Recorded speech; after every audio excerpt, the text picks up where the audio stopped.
77માં પ્રજાસત્તાક પર્વની સુરત શહેરમાં હર્ષોલ્લાસ સાથે ઉજવણી કરાઈ હતી અને આન બાન શાન એવા તિરંગાને સુરતીઓએ સલામી આપી હતી. તો સુરતના કેપી હાઉસ ખાતે કેપી વિમન ડેવલપમેન્ટ ફાઉન્ડેશન દ્વારા પણ આજના પ્રજાસત્તાક દિવસની ઉજવણી કરાઈ હતી, જેમાં છાંયડો સંસ્થાના પ્રમુખ ભરતભાઈના હસ્તે ધ્વજારોહણ કરવામાં આવ્યું હતું.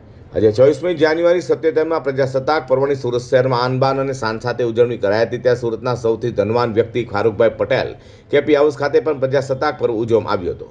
સુરતના કેપી વિમન ડેવલપમેન્ટ ફાઉન્ડેશન દ્વારા કેપી હાઉસ ખાતે પ્રજાસત્તાક દિવસની કરેલી ઉજવણીમાં ચીફ ગેસ્ટ તરીકે સુરતના છાંયડો સંસ્થાના પ્રમુખ ભરતભાઈ શાહ ઉપસ્થિત રહેવા પામ્યા હતા અને તેમના હસ્તે રાષ્ટ્રધ્વજ ફરકાવવામાં આવ્યો હતો.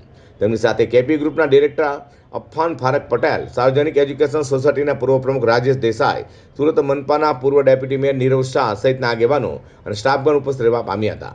ભારત માતા કી જય, વંદે માતરમના નાદ સાથે સમગ્ર વાતાવરણ ગુંજી ઉઠ્યું હતું. વિવિધ કલાકૃતિઓ અને રમતો રમાડાઈ હતી અને બાળકોને ઇનામ વિતરણ પણ કર્યા હતા.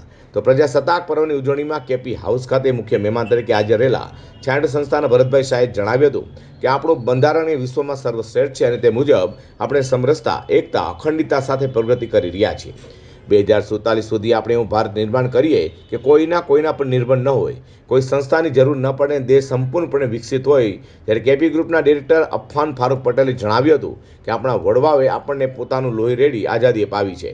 હવે નવયુવાનોની ફરજ છે કે તેને વૈશ્વિક ફલક પર સર્વશ્રેષ્ઠ બનાવીએ. સુરતના 77માં પ્રજાસત્તાક પર્વની અનેક સરકારી અને અર્ધ સરકારી કચેરીઓ સાથે ખાનગી સંસ્થાઓ દ્વારા પણ ઉજવણી કરાઈ છે. જે સુરતના કેપી હાઉસ ખાતે કેપી હ્યુમન ડેવલપમેન્ટ ફાઉન્ડેશન દ્વારા યોજેલા ધ્વજારોહણમાં સ્ટાફ, સ્કૂલના બાળકો સહિતનાઓએ ઉત્સાહભેર ભાગ લઈ તિરંગાને સલામી આપી દેશદાજના દર્શન કરાવ્યા છે.